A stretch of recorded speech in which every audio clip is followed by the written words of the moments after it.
99.3 Nigeria Info. Lovely morning to you, Lagos. Welcome to the morning Crossfire. We are your number one news, talk, and sports radio station. I am Sheriff Quadry. Today we have an interesting conversation lined up for you, and you really shouldn't miss it for anything. Remember that you can join the conversation online. That's on our YouTube, Facebook, and Twitter portals. We are streaming live. That means we have a package for you on those platforms. Just go there and you'll be able to watch us live on those platforms. On Twitter, we are at Nigeria Info FM. On Twitter, on Facebook and YouTube, we are Nigeria Info 99.3 on those portals as well. Our WhatsApp portal is also open. Feel free to drop your comment as regards what we're talking about, what we will be talking about in a moment. And the WhatsApp line, just take it down. That is 0809 597 5805. That is 0809 597 5805. You're welcome once again. You should know that every Friday we have a partnership with Wale Soyinka Center for Investigative Journalism in their Female Reporters Leadership Program. And today we're taking up another report done by a female reporter. That particular report, we're focusing on the topic entitled Reproductive Rights and Health. It promises to be an interesting conversation. Ayodele Olofintuade is a journalist. She joins us now from Ibadan. Ayodele, good morning to you. Good morning. Hi. It's good to have you. Yeah, thank you. It's good to be here with you. That's right. Adebanke Akinrimisi, the coordinator, Center for Women's Health and Information, Selwyn, is also joining us from the studio. Akinrimisi, good morning to you. Good to have you here. Good morning. And Rotimi Sankore is here in the studio with us as well. Rotimi, thank you for sticking around. Let's start with Olofituade. So this report, what prompted you? What motivated you to do this report? Why did you do this report? Well, what motivated me, I live in a lower income community in Ibadan, and that means I live on the outskirts. I don't live in, the classy areas like Bodija and all that. I live in a very poor neighborhood, and I noticed the high rate of child mortality. And not just infant mortality, there's also mortality during pregnancy for women. And it was pretty high because almost every 3 or 4 months somebody would die or somebody's child would die. And there are different reports of women attempting to self-abort, people that lost their children. It was just crazy, and I thought, is there something going on that I don't know about? So I decided to do a report, an investigative report on reproductive health. Right. Basically, and by the time I started the investigation, I discovered that it's actually even linked to women's reproductive rights. Indeed. Yes, without women knowing that they have a right over their bodies and their reproduction, we're going to keep going around the same hill of saying, oh, people should have less children. Women should, it's always telling women what to do with their bodies when women themselves don't even know that they have any rights over their bodies. From that report, did you find out whether they actually know they have rights? Well, I found out that they actually didn't know that they have rights over their bodies. Wow. They believe that it's their fathers and their husbands and the religious, institutions are the ones that will determine the number of children that they should have, or whether they should have children, or when they should have children, or how they should have the children, or whether they should get reproductive, they should get protection, or get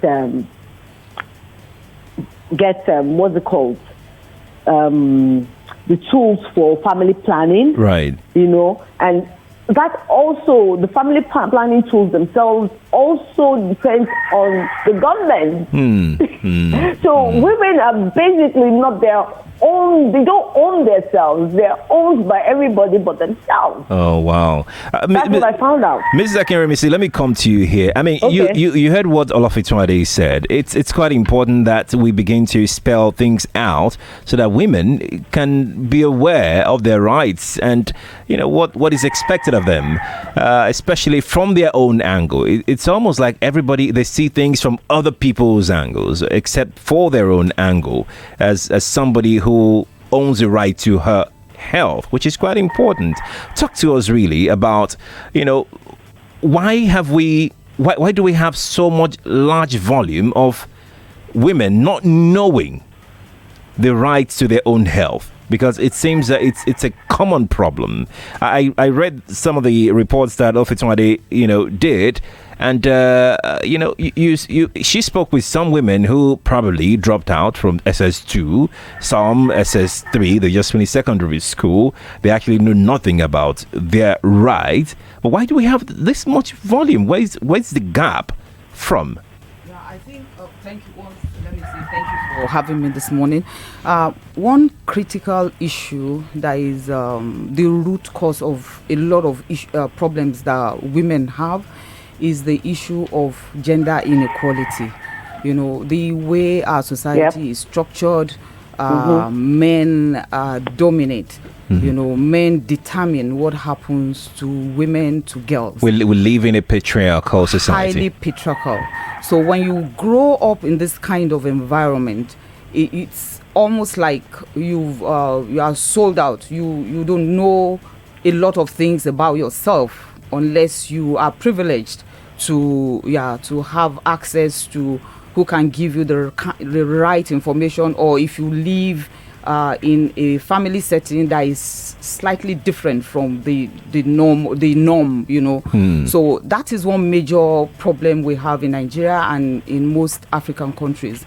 So because men determine how the women should live their lives, and you can see this happening even in the issue of the harmful traditional practices that women are exposed to, say things like female genital mutilation. If you look at the reason why it happens, it's because they want to control the woman's sexuality. And so a girl that grows up to believe that her sexuality is supposed to be controlled, you see that it's like everything is hinged on people telling her what to do. And then we also have the issue of silence around issues of sexuality. We don't want to talk about it. We don't want to, So when a girl grows up in an environment where she's not given the right information that is appropriate for her at different stages of her life, even when she grows up, it's she didn't get it right from. Who is supposed to give a girl this information? Who is supposed to make this information available to a girl? Yeah. So the home is the first level of having information or any kind of education at all. But you find out that even the mothers of the children don't know the right thing. They are also caught in this web of inequality, believing that everything has to come from the man. And so if you grow up in a home that the mother or the father doesn't know the right thing to do, that's one level. Then in our schools, you were mentioning that somebody is supposed to come from AHI. There's a lot of education going on in schools, giving young people reproductive health information. So school is another level. Then the health centers is another level. In fact, this is where a lot of women get correct information. And before you get to the level of getting to a health center, it's almost like maybe you are sexually active, or you are, in fact, an adult. If you are sexually active as a young person, you hardly can freely go to the health center to seek this kind of information. So it's the kind of information we're talking about is supposed to be gotten from different levels, as I said, from the home, from school. But we also have a challenge for a whole bunch of girls who are not in the school environment, and as such will never have access to this kind of information. So there are a whole lot of gaps everywhere. Before I leave you for now, let's talk about that home you started with. It's not always easy for parents to have sex education discussion with their kids, and you'll be wondering, why is this a difficult thing? Why do you think it's very difficult for most parents to talk to their female children, even their male children, about sex? I think culturally issues around sexuality are shrouded in secrecy, so a parent who did not grow up in an environment where such information was freely shared with him or her will find it difficult to pass on that kind of information to his or her children. So that is I think culture is very, very key. And then we're gradually breaking the barrier of culture by exposing people to this kind of information. But what needs to happen is we need some kind of targeted approach to this. We need to target parents. A deliberate attempt. Yes, deliberate attempt to target parents, to teach them how, to teach them what to tell the children, and to teach them when. So at each stage of the development of a child, what is the level of information that the child requires? So because a lot of people feel, when you are discussing sexuality, you are teaching a child or a young person to have sex. Sexuality is beyond sex. Sexuality is about your total being. Knowing yourself, knowing how you develop, knowing how you respond to different changes that happens in your body. So there's a need for massive reorientation of our people, giving them the skill that they need, the right information, and the skill to be able to pass it on. Rotimi, why is it important, sexual health education, especially women's health? Why is it important for women to know this?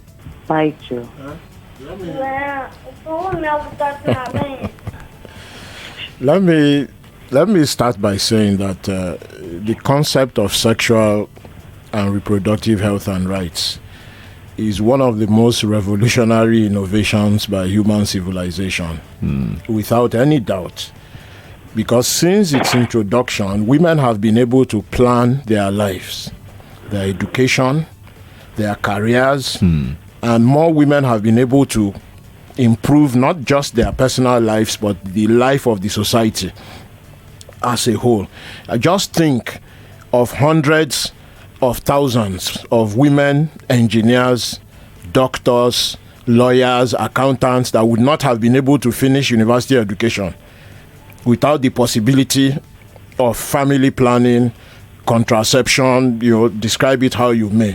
And you start to get the grips, of how important this has been.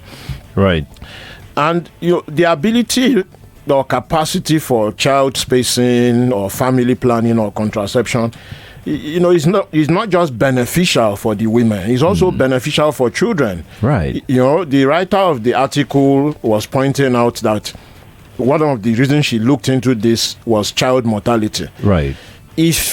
If as a woman you have children, what is called lonyokwama, you are still carrying one on your back, you are breastfeeding, you are pregnant, you are holding one with your hand, and the child mortality goes through the roof.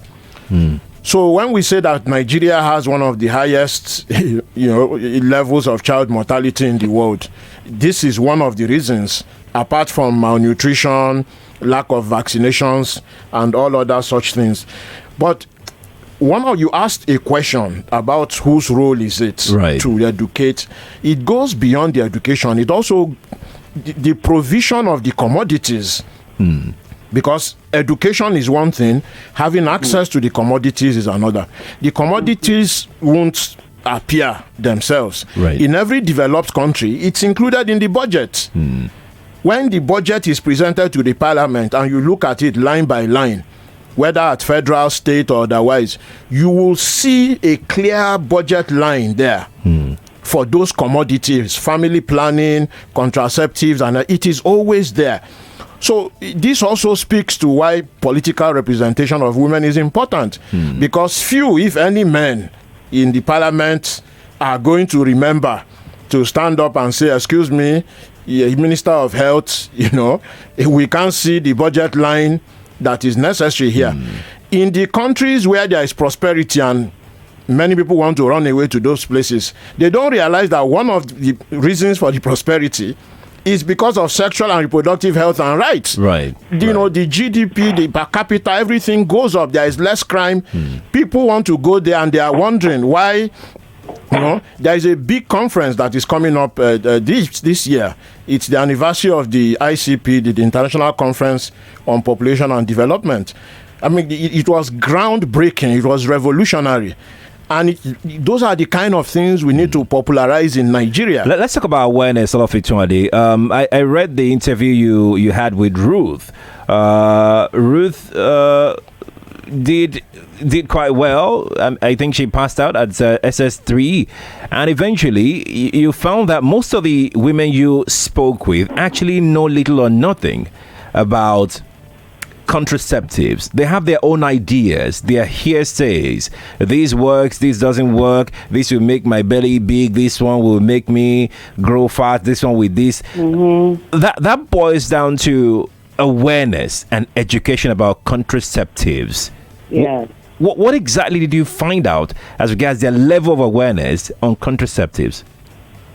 I think two of the speakers have already mentioned how important education is, and not just any kind of education, sexuality education about the body of a woman. I found out that the women I speak to, they don't really know much about their reproductive health. They don't know about their body, how it works. They don't have an idea. They do know when they have their periods, you understand? Right. But they don't know about ovulation, about how to plan these things. They just know that when I want to have children, me and my husband, we will sit together and then we'll have children. So there is a lot of self-awareness for them. Talk of now being aware of how to plan things, when to decide, what to decide, who is taking the decisions. They don't even, it wasn't until we did this, that interview, the final one that I uploaded, wasn't even the first. It was a series of conversations that we had together as a group and one-on-one as individuals that culminated in those final interviews. And so I discovered that nobody actually talks about these things. Not because there's this shroud, there's this hypocritical thing, right? There's this hypocrisy that we're all trying to kind of pretend that we're good. It's not like that I'm a woman and I'm talking to women like me in a language that all of us understood. There was still an hesitation before they finally now came out and said, look, to be honest. I mean, one of the women is one of the people that actually attends to women's reproductive health needs in my neighborhood. Right. She's the one. Yeah. Go on, please. Go on. Okay. So I want to tell you one of the funny things she said. Right. She said that if men don't have sex regularly, they are going to have bellyache. They're going to have what? Yeah. That their tummy will start hurting them. Oh, okay. And this is somebody who is who went to a kind of formal school and still attends to the women. She is the one that everybody goes to for their needs. She's the one that gives advice to other women. She's the one telling me that when she's pregnant, that her husband will have to go outside because if she doesn't have sex regularly, his stomach is going to start paining him. And those are the kind of information that people are disseminating. I also read in your report where a lady that you spoke with just went to a drugstore to say that a clinic rather to say that she wanted family planning, and they didn't even test her for anything. All they asked was, which one do you want? Yes. Let me say it in Yoruba. Is it the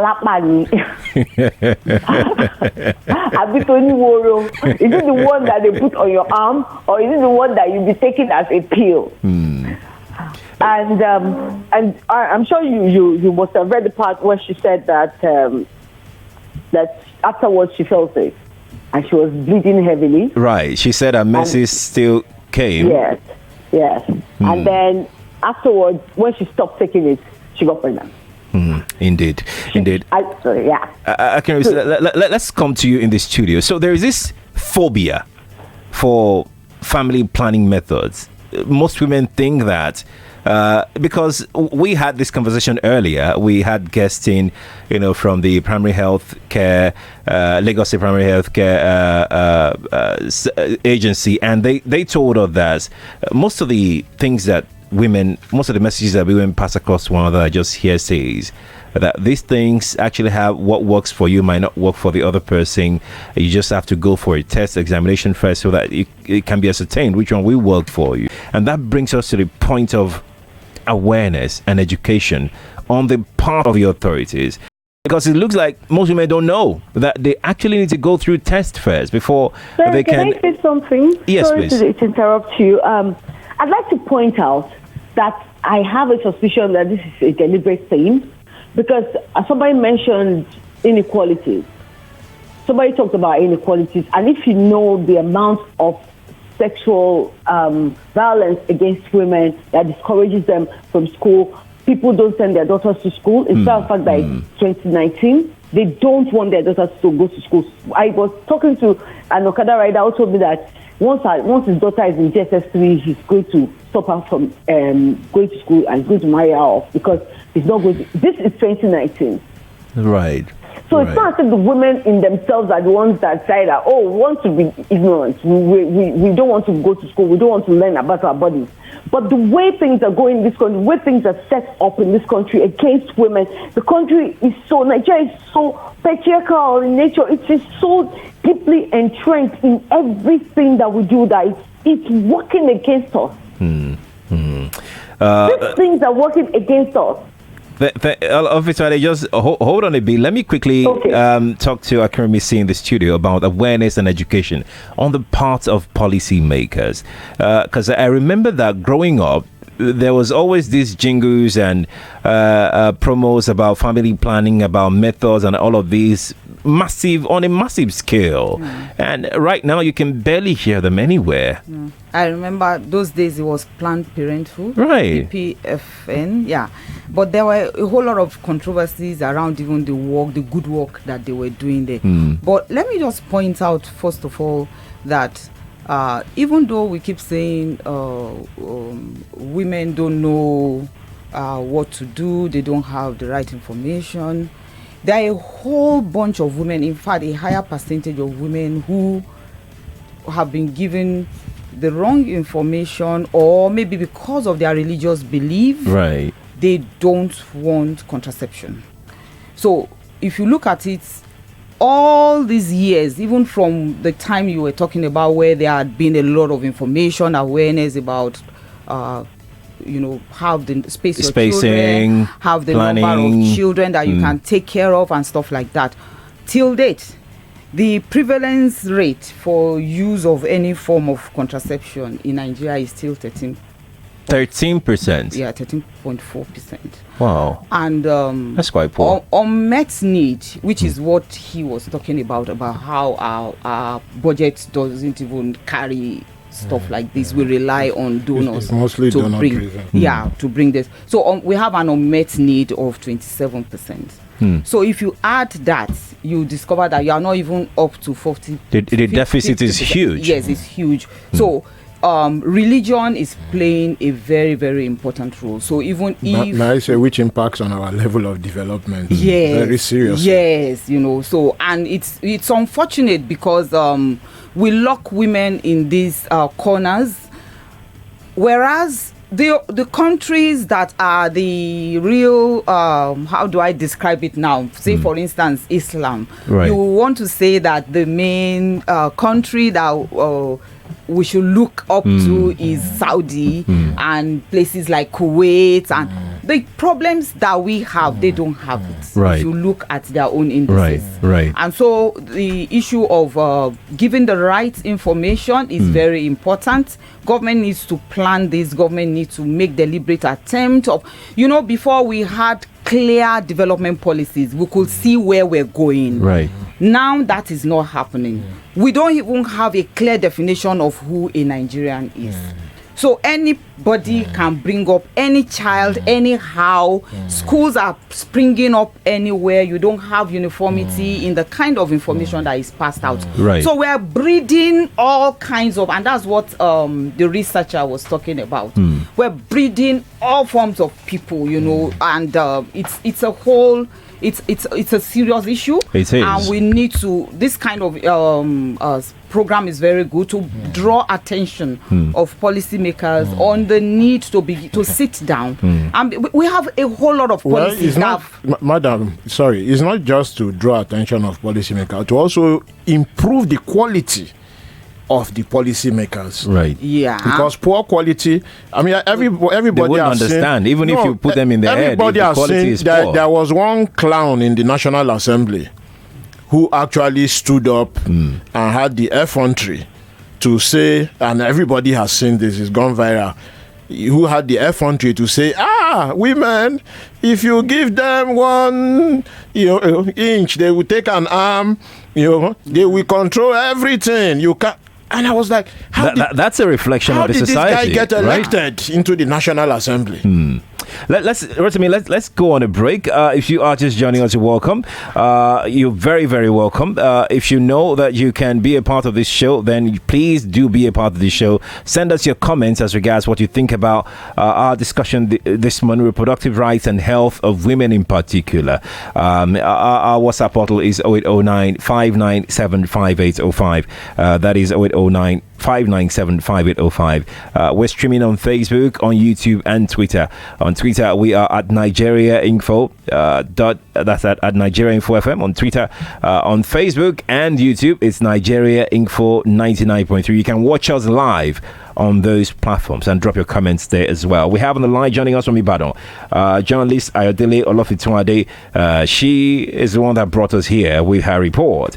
We have Adebanke Akinrimisi, Coordinator, Center for Women's Health and Information, Sewin in the studio here with us. Rotimi Sankore is also here. Let's go out now for a short break, and when we return, our conversation continues, and we'll kick off the next half with poverty, the role of poverty in educating women's right towards their health. We're back in a moment. Do join us again.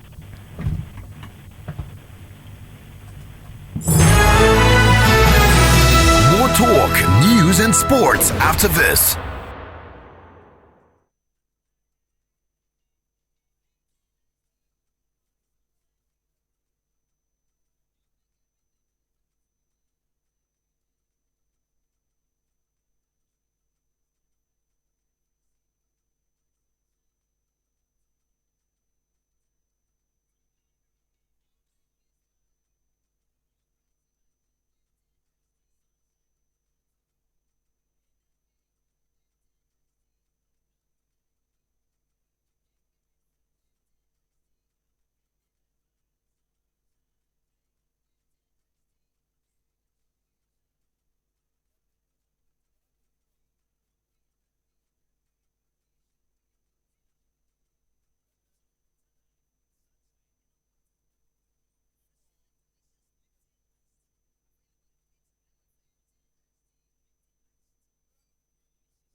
number one talk news and sports station.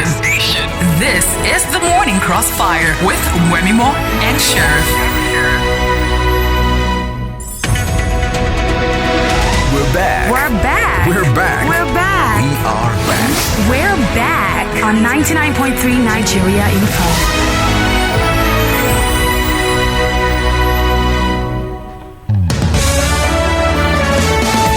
99.3 Nigeria Info. We're back here live on the Morning Crossfire, and this morning we've been talking about reproductive rights and health, a series of interviews with women living in low-income communities, and that's where we'll kick off this half of discussion. A journalist, did a report concerning reproductive rights and health, a series of interviews with women living in low-income communities. That particular part of her report, low-income communities. We need to underscore that because that's where we're kicking off. Rotimi Sankore is still here. Olofituade herself, a journalist, is joining us from Ibadan on the phone. And Mrs. Adebanke Akirimisi, Coordinator, Center for Women's Health and Information, Selwyn, is here in the studio with us. Olofituade, let me ask you. So the low-income communities that you visited, the women you visited, I read a report, that report where, you know, a particular contraceptive was supposed to cost about 1,800, and she didn't have 1,800. I think she had about 350 naira on her. That brings us to the point of poverty. With what you've done, what is the role of poverty in all of these discussions we've had so far this morning? Everything is intersect. Poverty, education, lack of awareness of rights, which we don't even have. Women don't have rights in Nigeria, if you go and check the constitution. In fact, some married women up north can be beaten by their husbands. So all these things they intersect. So there isn't one without the other. I know a girl in my neighborhood, or one of the neighborhoods that I work with. I know another one. There are about 3 of them that I know that they are like maybe 17, 18, and they already have 2 children. And guess how much their husbands give them? 200 naira per day. And that's 200 naira per day. Yes. In that report, a woman was complaining that, you know, her husband said she should go and get family planning that because he doesn't have 400 naira to be paying. Yeah. The other day I was online and I saw that they said that one of the ministers said that there's no poverty in Nigeria. I am like, no, there's no poverty in Nigeria. What we actually have in Nigeria are people that are near death, and you're just ignoring them. People are so poor, and it's not like they don't work hard. I know all these women I spoke to, each one of them, they might say, oh, I'm a housewife. But there are really no housewives because they are indoors, they are making fufu, they are making soap, they are trading, they are going around selling stuff, different kinds of things. But they don't have enough money to start the kind of business that will give them really big money. So when they start a business, after a while, the business will run down because they are feeding from that business. So there's no profit and loss margin, nothing. So what they do is they work not only as a wife who takes care of the home and who doesn't get paid for her labor, they also work as business persons that go out and try to make some money, which doesn't work because they have to feed the children and take care of themselves. And then they are married to men who think that 400 naira is a lot of money to give a woman because the husbands themselves are barely making enough to eat themselves. And somebody was complaining to me a couple of days ago about how her husband will go out and eat before coming home. That is the level. People are on a subsistence level. That's how deep the poverty in Nigeria is. Rotimi, sorry, Olofituade. Rotimi, what is the connection between poverty and overpopulation? Is one thing to be poor, is another thing for you to know that this is how I'm going to plan my family. Is there a connection between the two? Oh, very much so. Very much so. I mean, my first introduction to this matter was as a schoolboy. You know, my dad's driver had 9 children. And I could not believe what I was seeing, that what's happening now? This guy is in the BUQ. So I was in boarding school. I will go, come back, the wife is pregnant. New baby, how? You do holidays, do small time, that one will start crawling, walking. It even made me to question the idea that, because I had heard that if you are breastfeeding, you don't get pregnant. The man defied the law completely. But is poverty to blame for that? Yes, because first of all, look, there is a deadly combination. Patriarchy and poverty is the worst combination ever. So if the man thinks that the woman is a commodity and that her life does not matter, and the woman herself is not educated enough and is also in poverty, that combination is horrendous completely. Now, if you look at more developed countries, the states, your income or your educational level is not the final determinant of your awareness, because the state plays its role in protecting women by advancing the education. So first of all, in most of the developed countries, not all, because in the US, for instance, is a big fight about whether, states choose whether to provide sexual and reproductive health education based on the level of false morality that one party or the other is pushing. But across most of Europe, for instance, it's standard sexual and reproductive health education from when you are 9, 10, 11, 12, 13. So by the time you are in your late teens, early adulthood, first of all, nobody is going to come and bobo you about your rights or your life. And I mean, no lie, you can't get pregnant the first time, if you do it like this, no, it's never going to work on you.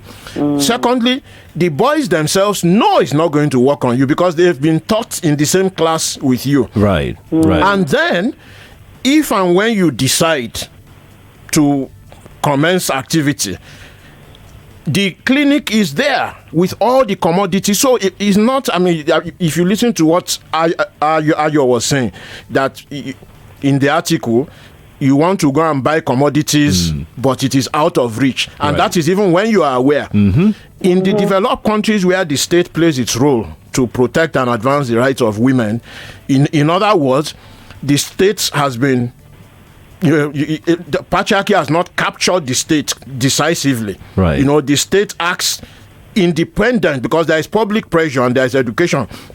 It is there. So when you go to the clinic, you have there is no, what she was describing, that you are tested for compatibility, your health history, everything, which one, So you choose what works for you, your health, your lifestyle, and everything.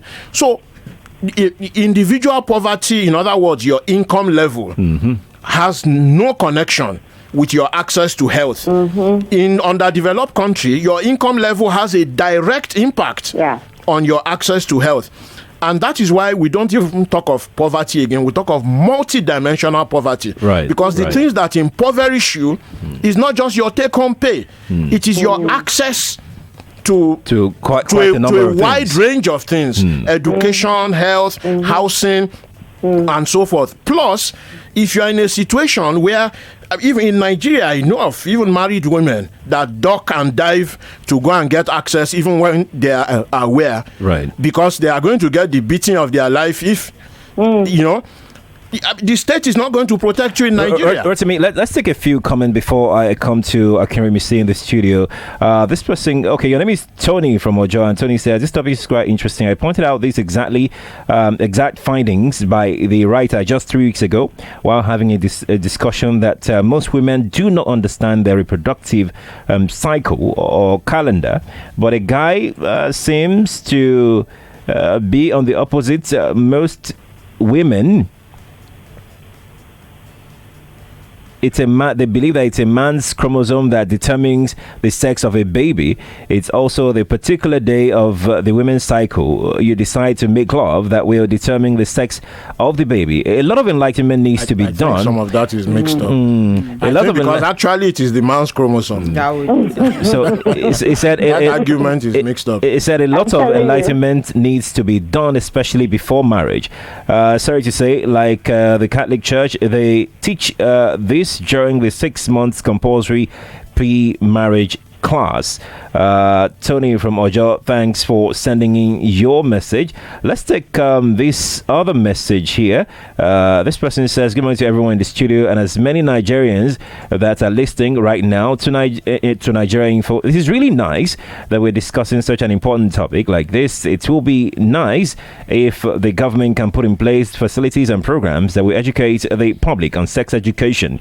Looking at the society today, so many parents don't want to discuss issues like this with their kids, and at the end of the day this same kids indulge in it because they don't have the full knowledge of it.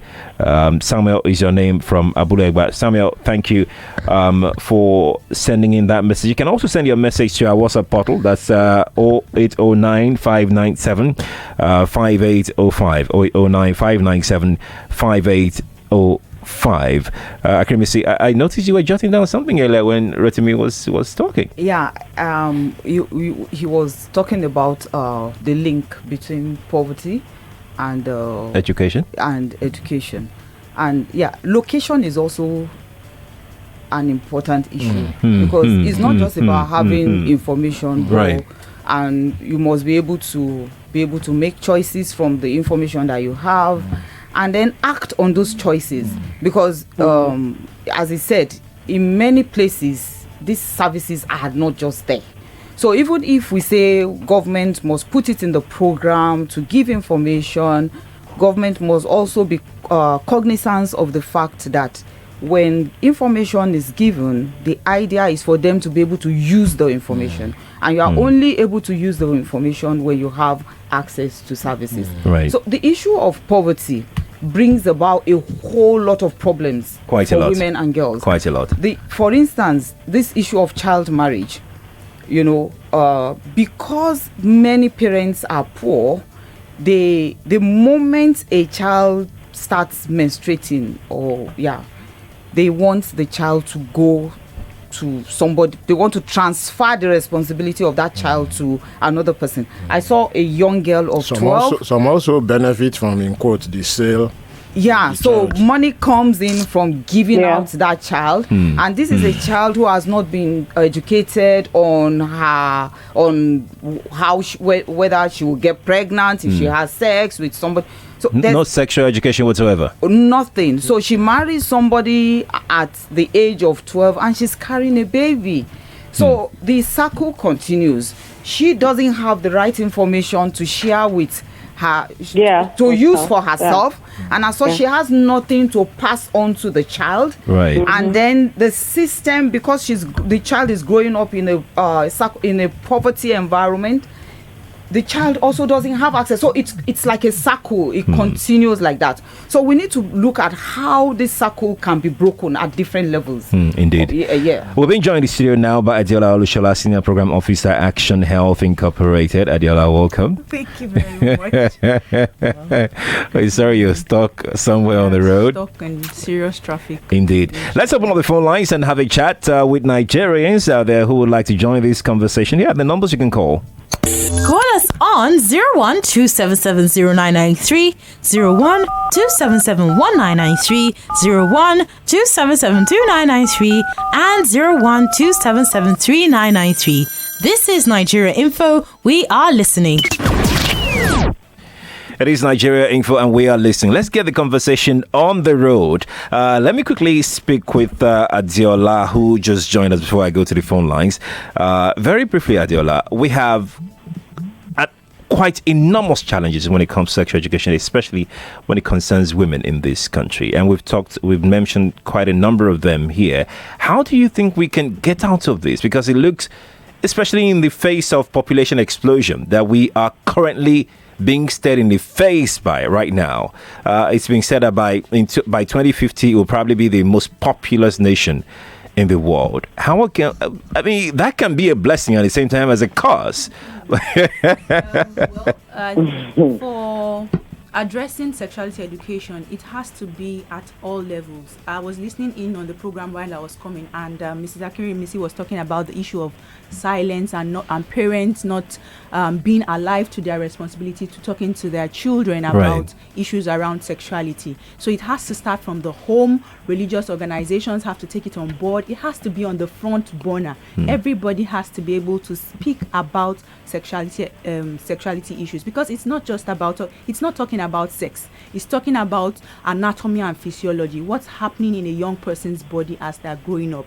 What are the skills they need to handle the changes that is happening in their bodies? Where can they access services for young people who choose to be sexually active? Because that's another thing people close their eyes to. Everybody likes to believe that young people are not engaging in sexual activities, so they do not want to tell them the changes that is going on, how to manage it, and if they need to access services, including contraception and family planning services, STI management. Those are things that every parent, religious organizations, schools, health service providers shouldn't turn their eyes and say, okay, you show up at a clinic and I come presenting with symptoms of an STI, and the health person looks at me like, oh, you are just a 15-year-old girl, so what are you doing here with this kind of symptoms? So everybody has to be on board. Let's speak with Terry.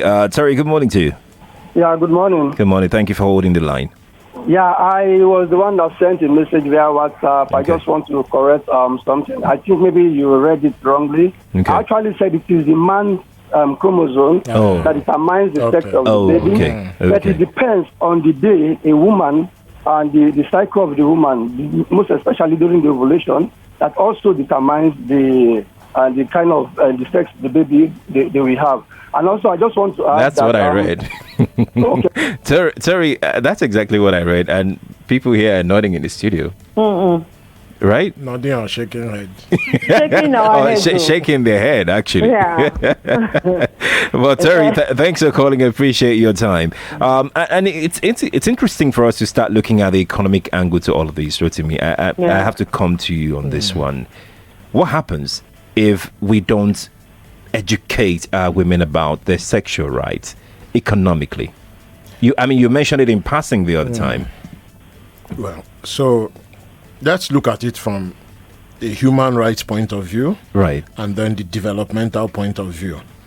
So sexual and reproductive health and rights is a key subset of basic human rights for women especially. So that's the attitude. It's not an optional, it is a right. That right has to be supported by policy, by investment, by law, and so forth like that. Now, when that is done, then the economic side of it, we can then see the benefits in it. If that is not done, the consequence of that violation of individual rights is that if most women have 6, 7, 8, 9, 10 children, especially if they are forced into child marriage, which is one of the worst violations, what then happens is that the consequence on society and the economy is poverty, underdevelopment, and conflict. So if that investment is not made, so if you look at globally around the world, the places where there is heavy conflict that is driven by social determinants of poverty, you will see straight away that the human rights of girls and women, and especially sexual and reproductive health, are being violated and not protected by policy and investment. We'll talk about the development part in a moment. Let me quickly speak with Emmanuel. He's been on the line for a while. Emmanuel, good morning to you. Good morning. My name is Emmanuel, as you said. Welcome. The poverty is one thing, education is another thing. I was born into the family of 9. I am the firstborn of my house. Religion also matter. Where you come from, they believe you cannot take contraceptives, you cannot do family planning, you cannot do all these things. I come from Benue. a part of Benue, they call something Aleku. You cannot do some of those things. Of which these are things of the past. We are now in a modern world. My parents believed on that, and that was why they gave birth to us 9. And he also extended to my younger sister that gave birth to the family of 4. So until education comes into this thing, that people should see that there is a need for you to control your birth rate. There is actually need for you to control your birth rate. Educate these children. Like it came to a level where my younger sisters will be telling my dad, Daddy, I have stomach pain. They say, meet your mother. And when my younger brother said, Daddy, my hand is paining me, they say, okay, come, let me check it. Do you understand? So we believe that men are not supposed to know things about the women. Right. And it is definitely eating deep into the life of Nigerians, of which even your daughter is supposed to explain what she's feeling, how she's feeling to a father. Freely to her dad. Yes. Emmanuel, thank you for calling. Chooks is joining us from Aja. Chooks, good morning to you. Yeah, thank you. Good morning. Good morning. Yeah, it's a very wonderful part of what we are, that is a solution to the nation's issues. I want to tell you, and especially this morning program, take a lot of perspectives through calls. I'm telling you a personal issue. Okay. Yeah. I had the intention of having not more than 3 children, but at the point in time, because I have 3 girls. Okay. My wife, impressed it on me that we must look for a boy. And it is exploding the population. Yes, of course. You're contributing to it. Those are the issues. Okay. And I'm not regretting them. All right. So you have the boy now? Up to 5. I have up to 5 girls now. Oh my God. Chooks, thank you. We don't have time. This thing is a social problem. One woman was feeling the pressure that if she doesn't have a boy, that she's not validated. Right. Yeah. For male children is another thing. Yes. First, 2 issues have come up. First, that the male have to be engaged in conversations around reproductive health. It's not just about the woman knowing about her body. The man also has to know that these are the things, these are the right steps. Yeah, and I was going to add to that the patriarchal approach to contraception is also a big issue. And until we break that barrier, we're going nowhere, which is the Scandinavia example that you gave. Yeah. Both girls and boys take responsibility. A boy goes to a girl and he has his condom ready. Right. He's not the girl asking him. But there is also a stigmatization thing surrounding procuring condoms. People go to a store and want to buy a condom, and they're looking around and be like, they're going to look at me like spoiled and all of that. It's also even more difficult for a woman to purchase a condom. Yes. I love it, Tunde. You wanted to say something? I just wanted to say, if you enter a supermarket and say you want to buy a condom, there's so many kits like that online. And it's very appalled that the younger generation, these ones are just coming up. 19, 20-year-olds are still suffering the same stigmatization we suffered in our days. Right. They still do kids and laugh at themselves for entering a supermarket to buy a condom. We really must go now. It's been an interesting conversation. Shout out to Adewuni at Action Health. I wish you had come in earlier. Right, I indeed. mean, the founders of Action Health, Nike and Uwem, they are good friends, and I know that they are doing great work. That's right. So we must go now. Thank you all for being a part of this conversation. It's always an interesting conversation when we talk about women's rights, especially reproductive and sexual health. It's always an interesting conversation, really. Ayodele Olofituade, journalist, joins us from Ibadan. Thank you so much for joining us on the program. Thank you. Also, we've had Mrs. Adebanke Akirimisi, Coordinator, Center for Women's Health and Information. Sewin, thank you for joining. Thank you very much. Adeola Olishola, Senior Program Officer, Action Health Incorporated. Thank you for eventually joining. Thank you very much for having me.